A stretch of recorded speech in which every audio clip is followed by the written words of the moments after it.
Alors mes chers amis, j'aimerais qu'on poursuive un petit peu la réflexion et qu'on tente Bezrat Hashem de répondre à la question qu'on a posée hier.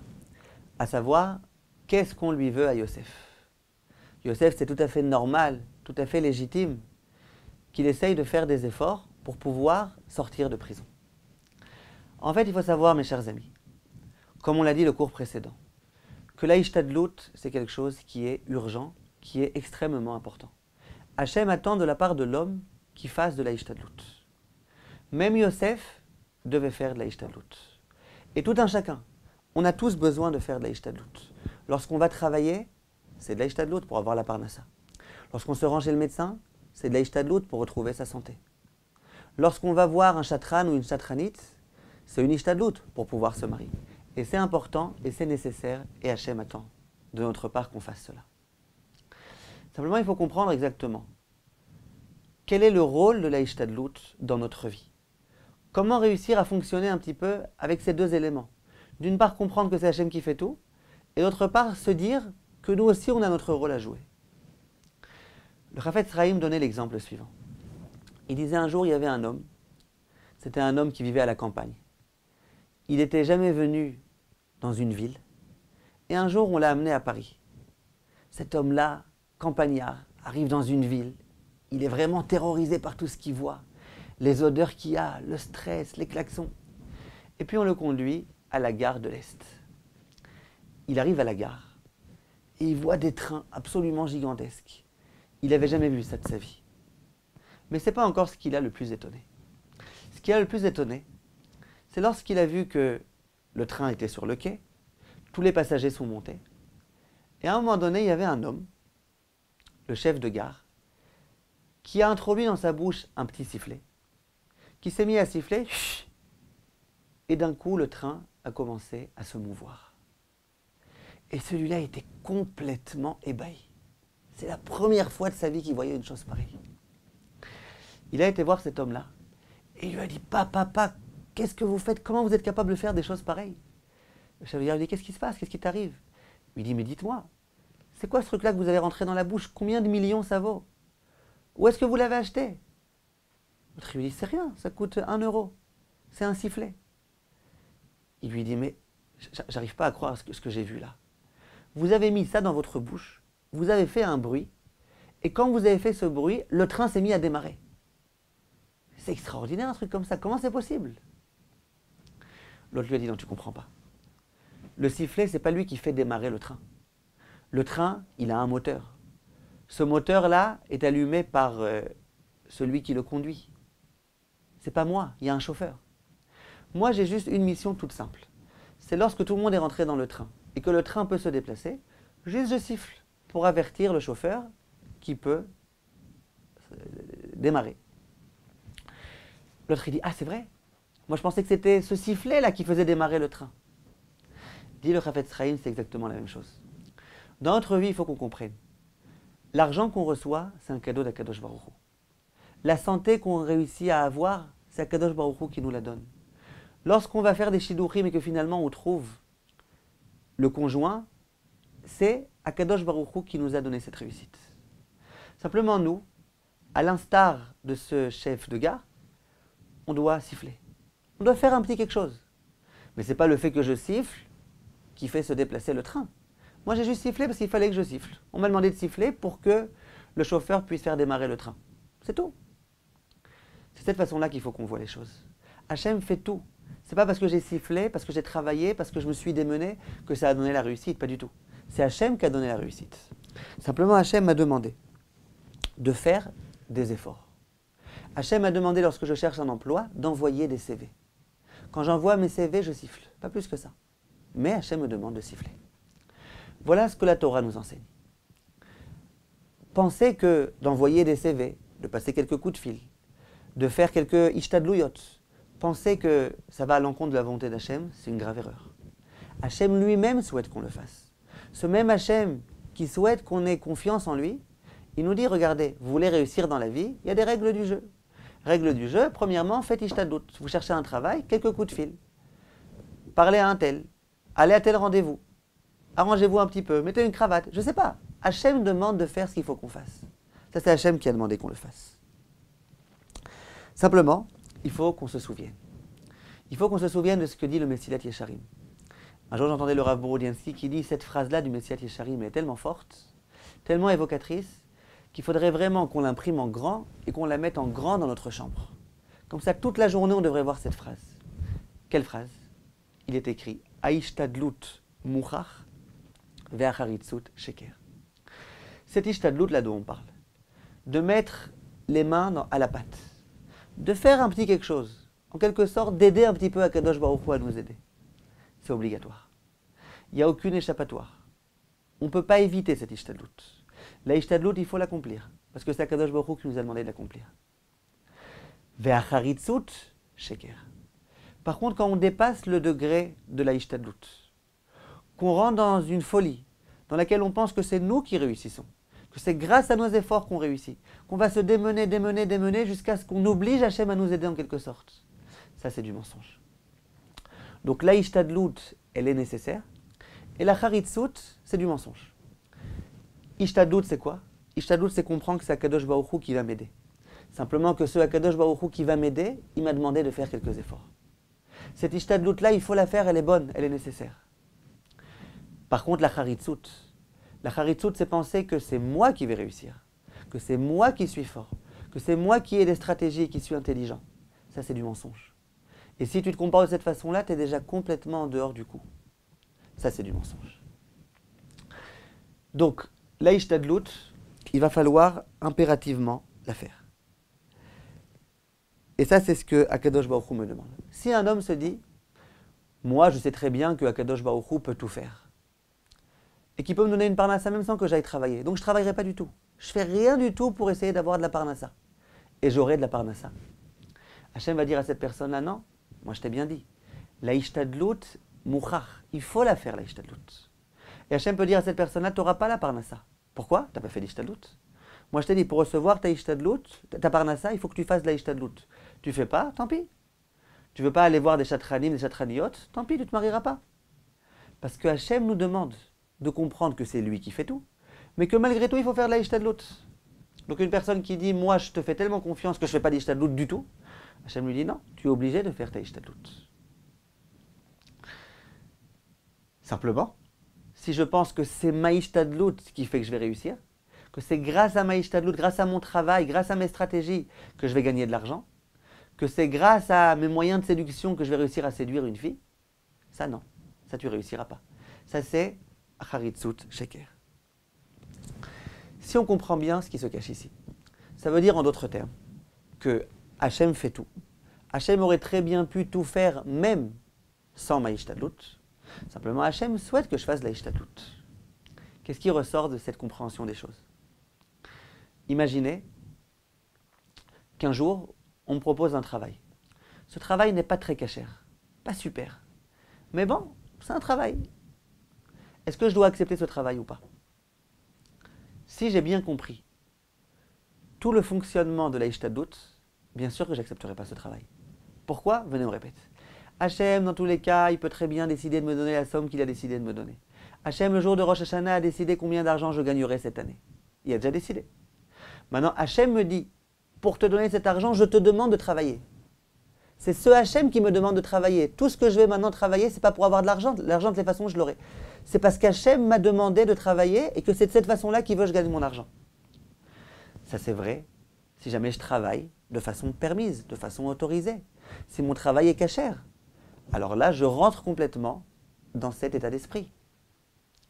Par contre, si jamais je me dis, c'est pas grave, c'est un travail pas très cachère, je vais me retrouver dans des situations avec des filles alors que j'ai pas le droit, etc. Mais bon, Hachem me donnera la parnassa. Ça, c'est qu'on n'a rien compris.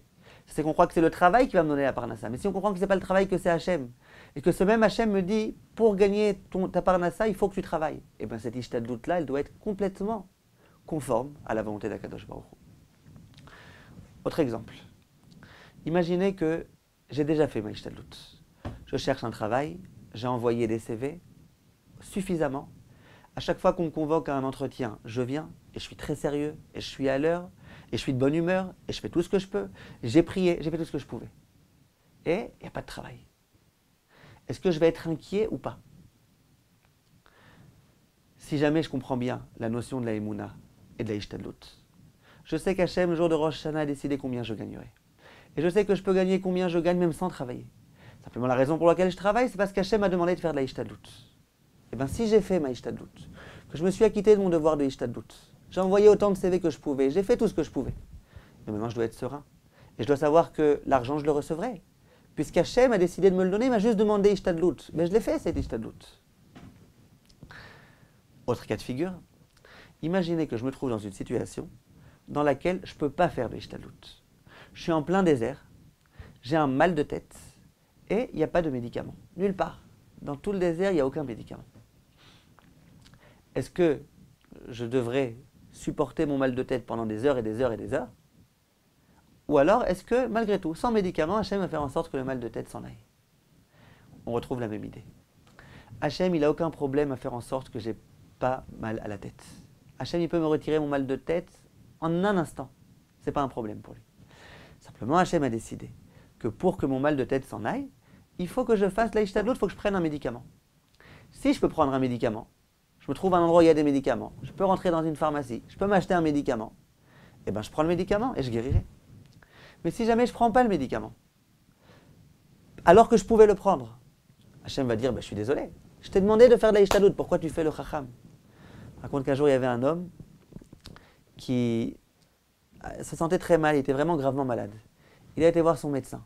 Son médecin lui a prescrit plein de médicaments. Il a été à la pharmacie, il a acheté tous les médicaments. Il est rentré à la maison et il dit, moi je ne prends pas les médicaments. Alors sa femme lui dit, mais pourquoi? Tu es malade, tu risques de mourir. Il dit, d'accord, mais moi je ne prends pas les médicaments. Alors il dit, pourquoi tu as fait tout ça? Tu as été chez le médecin, tu as été chez le pharmacien, tu as acheté les médicaments. Alors pourquoi tu ne les prends pas finalement? Alors il dit, je vais t'expliquer ma femme. J'ai été chez le médecin, parce qu'il faut bien que le médecin y vive. Si tous les gens malades ne vont pas chez le médecin, de quoi il va vivre? J'ai été chez le pharmacien, parce qu'il faut bien que le pharmacien y vive. J'ai acheté les médicaments pour qu'il puisse vivre. Il dit, moi aussi, il faut que je vive maintenant, laissez-moi tranquille. D'accord? Si tu ne prends pas le médicament, eh ben, tu risques d'y passer.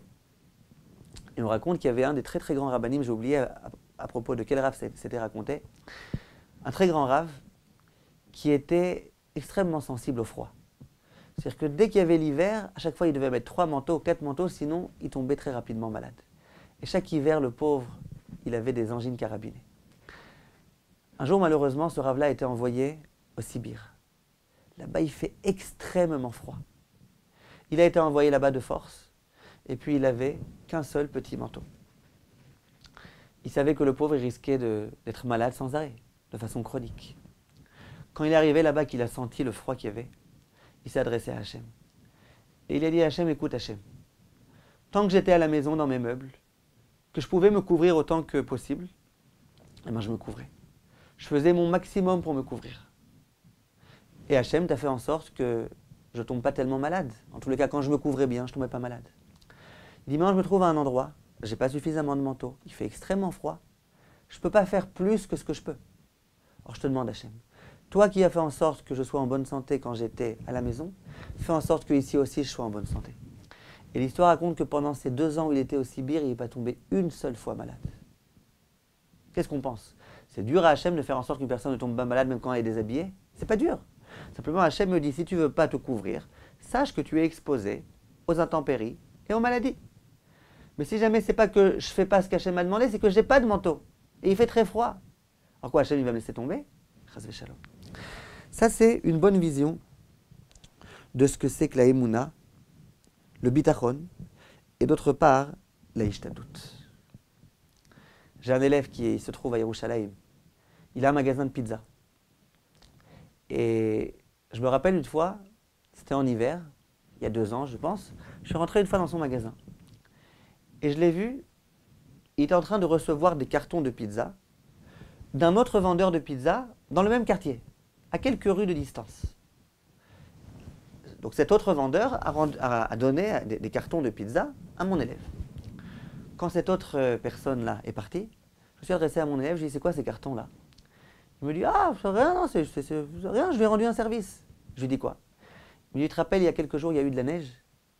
Il y a eu de la neige, les gens étaient à la maison, et les gens commandaient des pizzas, il y avait plein de gens qui commandaient des pizzas.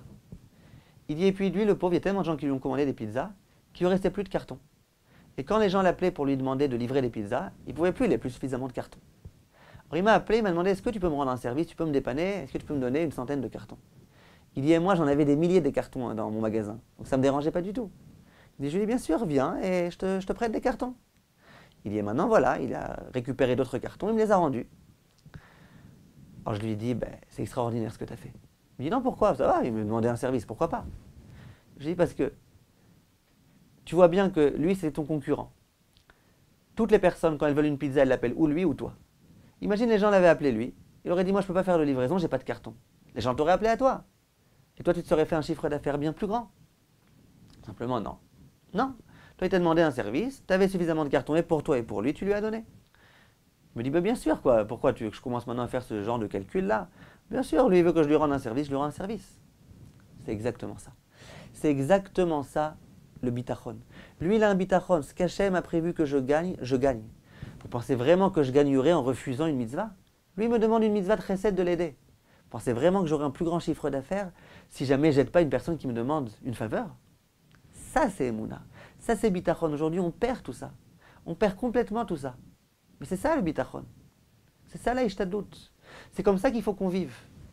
On raconte aussi, si vous permettez encore une petite. On raconte qu'un jour, il y avait un vendeur de chaussures. Et il vendait des chaussures. Il avait une bonne clientèle. Un jour, à sa droite, il y a un autre magasin de chaussures qui a ouvert. Il s'est dit, ouais. Le surlendemain, il y a un autre magasin de chaussures qui s'est mis à ouvrir à sa gauche. Il s'est dit, bah, c'est fichu là, les gens ils vont venir chez l'autre. Et moi, un jour, il se réveille et il voit une grande annonce, une grande affiche sur le magasin qui est à sa droite. Tout le magasin en solde, 50% de réduction. Il se dit, bon, déjà comme ça n'allait pas. Qu'est-ce qu'on va faire maintenant? Le surlendemain, il se lève, il voit dans le magasin de gauche une grande pancarte, 60% de réduction sur tout le magasin. Solde. Il s'est dit, là, je suis fichu. Il a eu une super idée. Il a pris une affiche encore plus grande et il a écrit entrée principale. Il l'a mis sur son magasin. Vous voyez, on fait des shtadlouyot. Mais il faut savoir que ce qu'Akadosh Baruch Hu a prévu, c'est ça qu'on recevra. Si on veut en revenir à Yosef. Yosef Hatzadik, c'est sûr et certain qu'il avait besoin de faire la ishtadlout. Comme tout le monde, il devait faire la ishtadlout. Simplement, il faut comprendre une chose. C'est que plus le degré de l'homme est important, plus l'homme a une grande foi en Akadosh Baruch Hu, moins il a besoin de faire de la ishtadlout. Une fois, je l'ai expliqué en long, en large, en travers, je n'ai pas envie de rentrer maintenant dans ça. Mais plus j'ai une grande émouna et je sais qu'Akadosh Baruch Hu peut tout faire, moins j'ai besoin de faire de la ishtadlout. Yosef Hatzadik, ainsi que le dit le Midrash, c'était l'homme de la émouna. Il avait une super grande émouna. Ashrei Hagever Asher Sam Hashem Yiftacho Steki, l'homme de la émouna, c'était Yosef. Et le Midrash, il ne se contredit pas du tout. Le Midrash, il dit, vous savez, vous voulez savoir c'est qui l'exemple de la émouna? L'exemple de l'homme qui incarnait la dimension de émouna, c'était Yosef. Yosef, c'était un grand homme de émouna. C'est la raison pour laquelle, pour Yosef, ça suffisait amplement de dire un seul mot de Ishtadlout. Il aurait dû dire simplement Ki im zechartani, souviens-toi de moi. Ça suffit, ça aurait été amplement suffisant. Du fait que Yosef, qui était un homme de grande émouna, ait éprouvé le besoin de dire plus que ça, ça a été le manque de émouna. Le manque de émouna, c'est pas qu'il ait dit un mot. Le manque de émouna, c'est qu'il ait dit 2 mots. Pour un homme comme moi, il aurait fallu dire même 10 mots.